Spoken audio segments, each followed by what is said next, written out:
I was putting this talk together, that I thought it would be good to start with the words of the Buddha.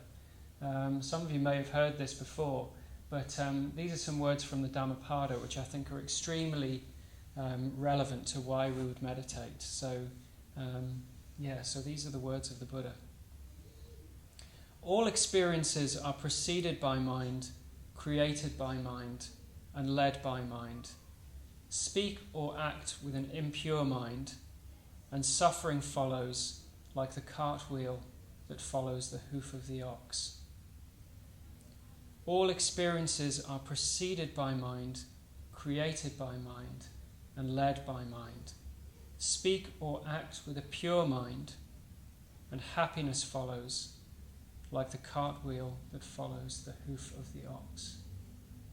So those are quite powerful words, aren't they? I think it's worth just stopping for a moment and thinking about what those actually mean. What do you think the Buddha is pointing to there when he says that? So experiences are preceded by mind, created by mind, led by mind. It's all in the mind, isn't it? That's right, yeah, absolutely. So we cannot but perceive reality but through our minds, through our consciousness. Now, it's a whole other talk to say, well, what is the mind? We don't really know what the mind is. In Buddhism, when we talk about the mind, we're talking also about our body, about a broader perception. So we're not just talking about the brain or our thoughts. It's everything that we perceive. But the world exists for us. It doesn't exist independently of our perception of it, basically. So there is no independent external reality. We can only relate to the world through our own perception, through our own mechanism. And it's an incredible thing, it's a magical thing, it's a wonderful thing. And it also can be a curse as well as a blessing. So when we think about the state of our lives, when we think about how things are for us, our memories, our perceptions, our relationships even, it's all to do with the state of our mind. It's all to do with the state of our consciousness. But what happens when the mind's conditioned? Say again? What happens when the mind's conditioned? What do you mean when the mind is conditioned? It's conditioned by society's rules, society's how other people think we should behave. Yeah. Well, that's exactly what I was going to come on to say, is that our minds aren't independent entities. So they're conditioned by the world around us, basically. They're affected by the world around us. So who's travelled here by tube today? Yeah, quite a few of you have come by tube. Is there anything that you noticed as you came up the stairs at Bethnal Green? Up the escalators? Is there anything that you noticed? Giving out leaflets. There was a lady giving out the leaflets. Mm-hmm. For today's event. Okay, that's good that you noticed that. Excellent. Okay, excellent. That's great. So that's a very positive form of advert. Yeah. Anything else you noticed? Did you notice any other adverts?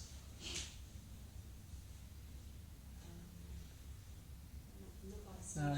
It's one of the things that I notice a lot when I travel on the tube. In fact, when you travel anywhere in London, is you are bombarded by adverts, basically. There's so many people that want to sell us something. They want us to buy their products. They want us to line their pockets, basically. We have this. As human beings, we have this feeling of being incomplete, don't we? So the Buddhist word for it is dukkha. Has anybody heard that word before, dukkha? So dukkha, it gets translated in different ways. It gets translated as suffering, which is quite a strong way of translating that word. But it gets translated as suffering, it gets translated as disharmony, it gets translated as incompleteness. But it was the first teaching of the Buddha was the Four Noble Truths. And the first noble truth is that conditioned existence contains dukkha. So to some extent, there is always a sense of suffering or incompleteness in our experience. So even when we feel relatively happy and relatively fulfilled, and depending on our lives, those moments will be more or less present. Even in that experience of feeling relatively fulfilled, there's still something that is not quite right. We never experience total fulfillment. Can people relate to that? Do people understand what I'm saying? Yeah. So in a sense, because of that, we're always looking for something, aren't we? But the problem is that we think, well, we go about it in quite a cack-handed way, basically. And different levels of cack-handedness, that's not a technical Buddhist term, by the way, different levels of cack-handedness according to different times and different circumstances. When I look back over my own life, I can see that at times I've been extremely ethical, extremely helpful, extremely kind, and there are other times when I've made a complete mess of things. But always I was trying to do my best, and I was trying to fulfill that sense of incompleteness that I have, that we all have. We're desperate to remedy that, to fix that. And in a sense, it's not that we're doing anything wrong. It's not that we're bad people. From a Buddhist perspective, what the Buddha taught is that the unenlightened mind experiences dukkha, basically. It's the nature of an unenlightened mind to experience that incompleteness and that craving. And that wouldn't be a problem, but the difficulty is that the way that we go about trying to remedy that causes even more unhappiness, it causes even more difficulty. I hadn't planned to talk about this, but last night I spent the evening with a friend, and he came round to my house, and we watched the film American Beauty. Is anybody familiar with that film? Yeah. Put your hand up if you've seen American Beauty, if you're familiar with it. Yeah. It's an amazing film, isn't it? I think it's incredible. I mean, it's probably in my top 3 films of all time. I think it's absolutely amazing. If you haven't seen it, try and see it. And if you know it already, I recommend watching it again. I hadn't seen it for a couple of years, but it's absolutely amazing. So the central character in that film is a man called Lester Burnham, who's played brilliantly by Kevin Spacey. And it's basically the story of his awakening. So he lives this incredibly muted, dull, grey life that he is sort of slipped into, basically. There's a line, I wrote this down actually because I was very moved by it. There's a scene where he's going to work in the morning, he's in the back of the car being driven by his wife, and he just looks like a mess, basically. This is a bit risque, but the scene before, he's in the shower and he's masturbating in the shower, and he says, "I don't know this yet, but this will be the highlight of my day."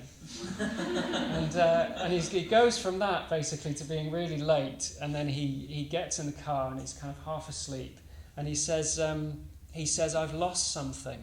I don't know exactly what it is that I've lost, but I know that I didn't always feel this sedated." That's what he says. He says he feels sedated. But he also says that it's never too late to change, basically. It's never too late to change. And the film is all about his kind of wakening up, and it's also about the effect that he has on the people around him. So there's this kind of supporting cast. And the film is really, it's an intense and extremely sharp critique of consumerism. So all of the characters, for those of you that haven't seen it, they live in this incredibly opulent world. So they live in this world of riches, of privilege, of wealth, but they're basically all sort of dead in a particular way. He actually says this at the start of the film. He's narrating from beyond the grave, and he says that within a year I'll be dead. And he says, of course I don't know this yet. And he says, and in a way I'm dead already. So it's strong stuff, but it's a great film. It's full of humour, it's full of beauty. There's some very, very funny moments in it.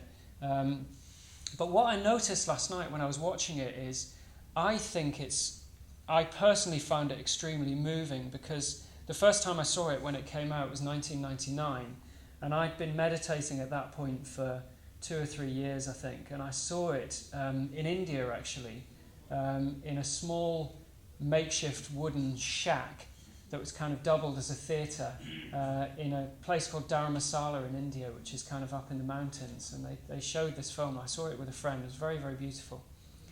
And at the time, it really, really struck me. What I realised last night is the reason why I love that film is because it's basically a metaphor for leading a more conscious life, for what can happen when you meditate and actually when you practice the Buddhist path.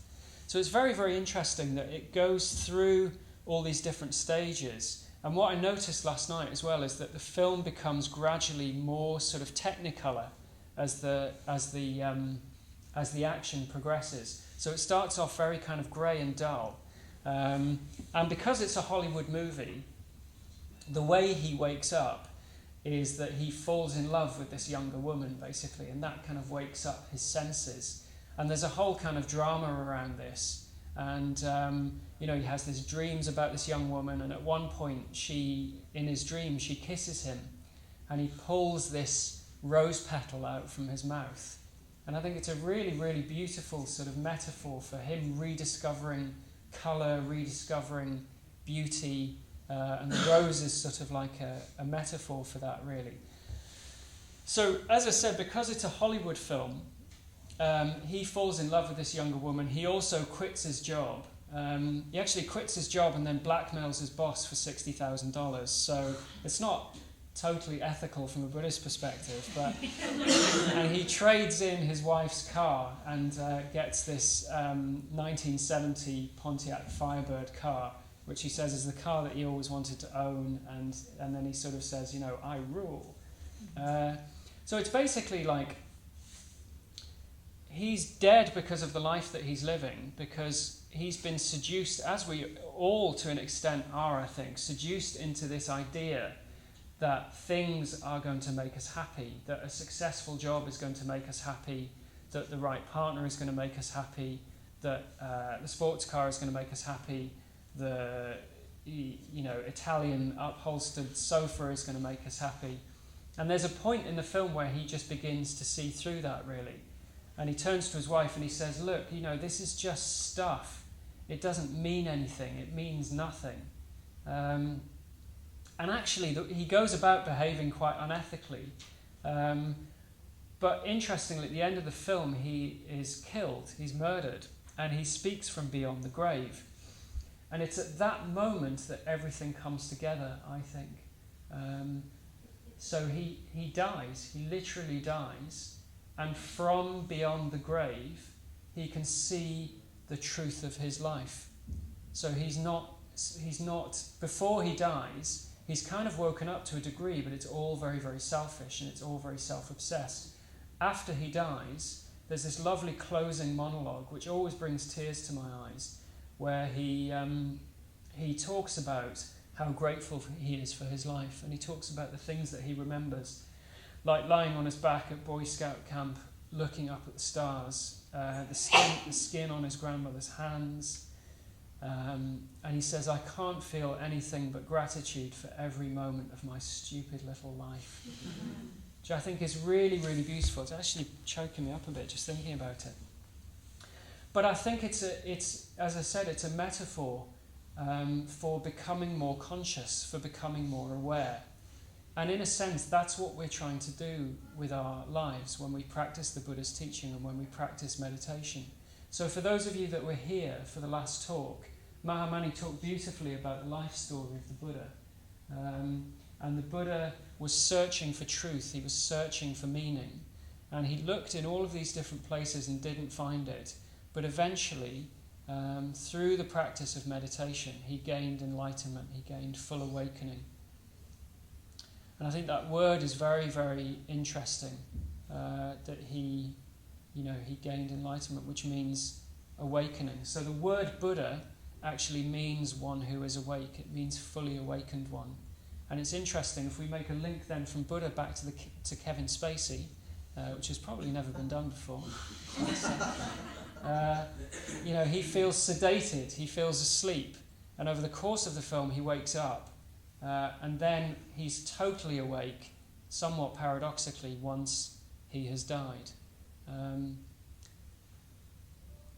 And it's a strong thing to say, but actually that's what we need to do, and that's what we're doing if we meditate, is, in a sense, we're dying. We don't literally need to die, but we need to die to the parts of ourselves that don't work. So there are bits of us that just don't work. They don't function. They don't serve us. They don't make other people happy. They don't make us happy. And through the practice of meditation, we can die to those parts of ourselves. We can let those parts of ourselves just go. And the way that that works is that they have to come into the light in order for us to see them clearly. And when we see them clearly, we can make our peace with them and just let them fall away, basically. If we're unconscious of our... Well, it's sort of, I'm stating the obvious, but unconscious of our unconscious parts. If we don't know the bits of us that aren't working properly, then we can't be aware of them and we can't let them go. So often we're in denial about things. We're not able to face up to the truth of who we are. But in meditation, what we do is we create a space over the days and weeks and months and maybe even years where we can wake up to ourselves, where we can see ourselves with a clearer mind, with a receptive mind.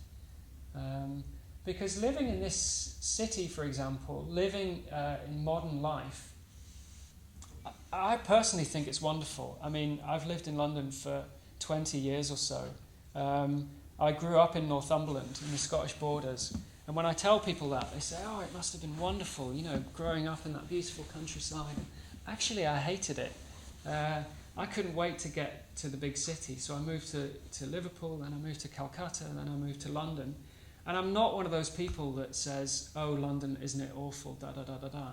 I think it's a fantastic city. It's wonderful. There's so many wonderful things going on here. It's culturally, it's an incredible place to live. But it does have an effect on us. And sometimes that effect can be a little bit negative.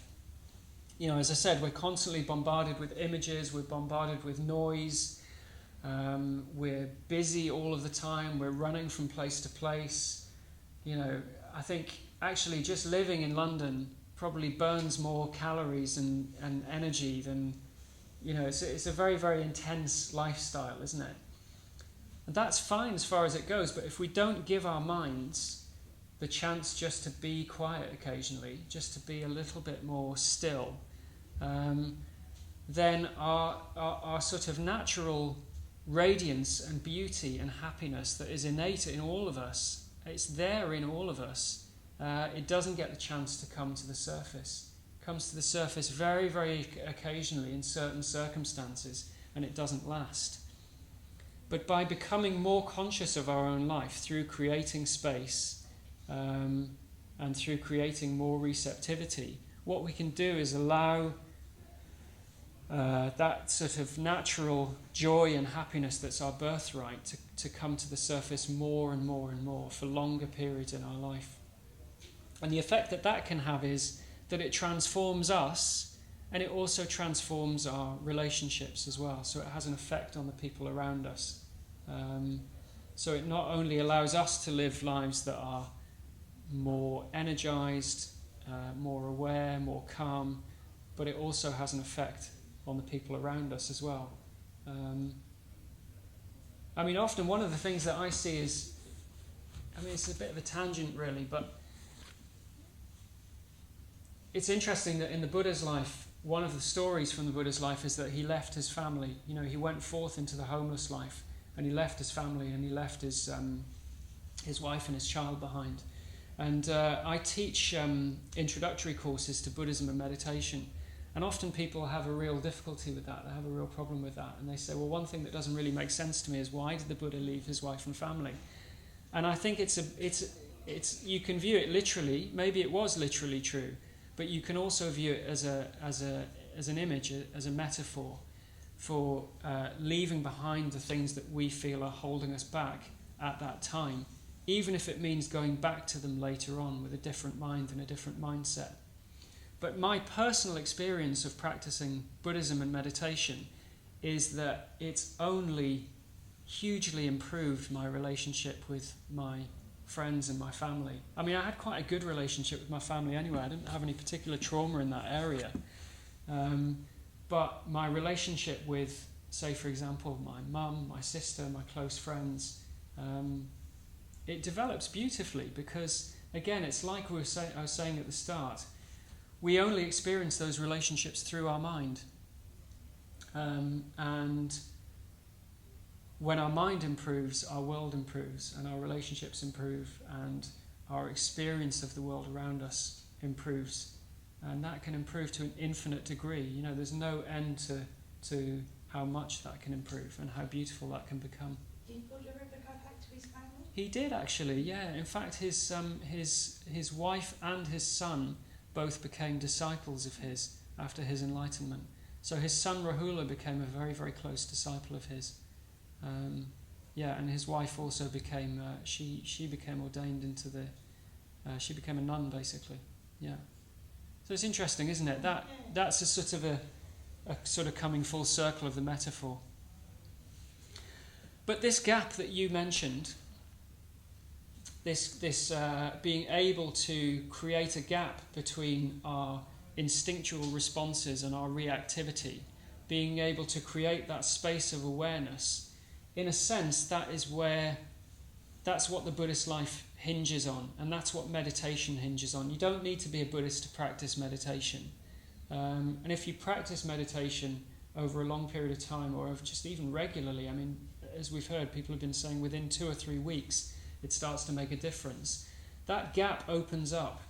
So you no longer have to respond in your habitual ways to whether that's doing things that you know are bad for you, talking to people in ways that you know is going to create suffering, or whatever it is. You know, there are myriad ways that can play out in your life.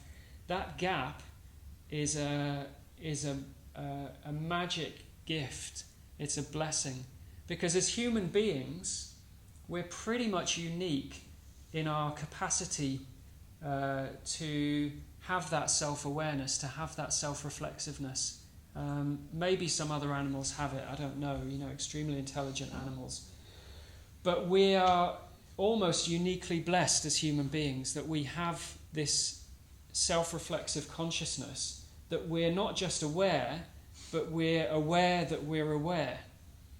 And in a sense, that's what that gap is. It's taking that awareness of awareness and opening it up more and more and more, so that our small mind, in a sense, our petty concerns can get more out of the way, and we can experience the beauty and the magic of life.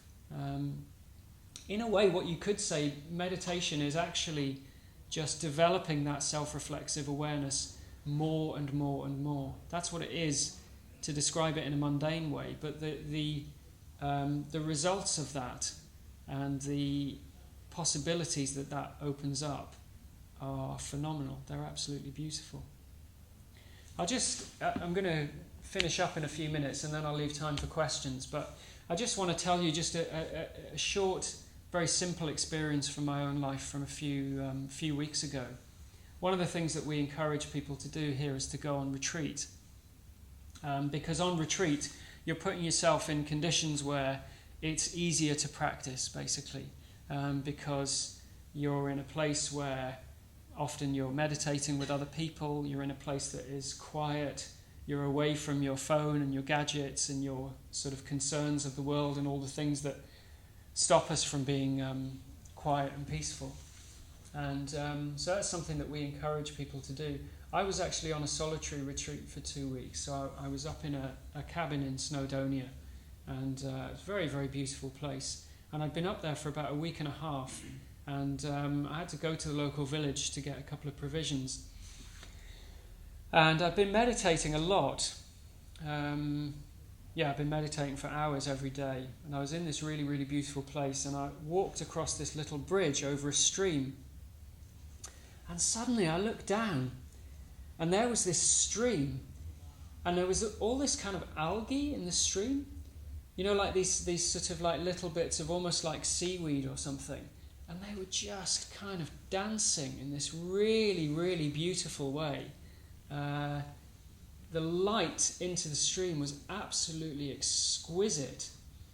And these kind of plants were just sort of moving like this. And I was thinking last night, actually, when I was watching the film, it reminded me of that scene in American Beauty where there's the dancing paper bag. You know, people who've seen the film might remember that. And it's almost like he has an awakening around this because it's so beautiful. And all it is a plastic bag, you know.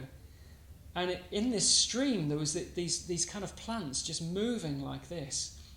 And I'd walked over that bridge 10 times, 12 times, and never noticed it. But suddenly I saw it.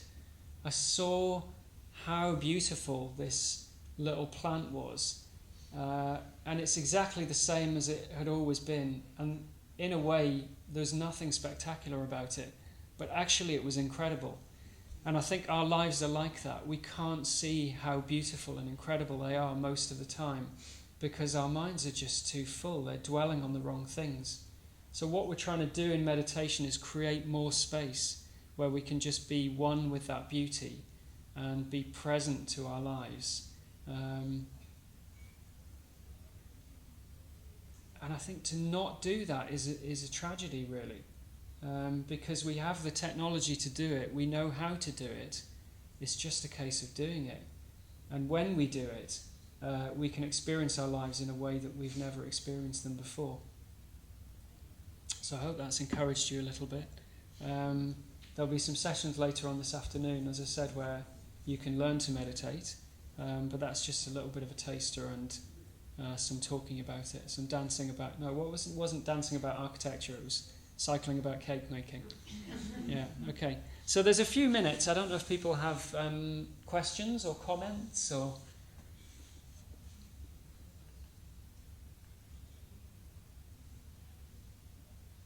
Yes? I find it quite difficult to meditate alone.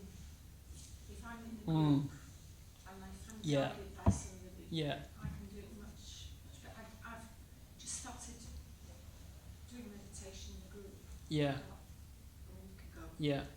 But I found that I've tried it at home very often. I just can't concentrate. I can't get away from it. I think that's quite a common experience. I mean, it's different for different people. Some people find it very easy to meditate on their own. Some people don't, but a lot of people don't. Any tips? I think, take every opportunity to meditate with other people is what I'd say. And actually, what you might find then over time, as your meditation practice deepens a little bit, you might find it easier at home than on your own as well. But in a way, if it's not broken, don't fix it. If you enjoy meditating with other people, just take every opportunity that you can to do that. You know, come here, get yourself on a retreat if you have the opportunity to do that, if you're able to do that. Because I think there is something lovely about meditating with other people. It can be a wonderful experience. I find that the experience of being in a group is great. Yeah, it is. It can be really wonderful. Because you're sort of tapping into a shared beautiful experience there. Yeah, so just take every opportunity to do that and see what effect that has on your practice at home as well. Yeah.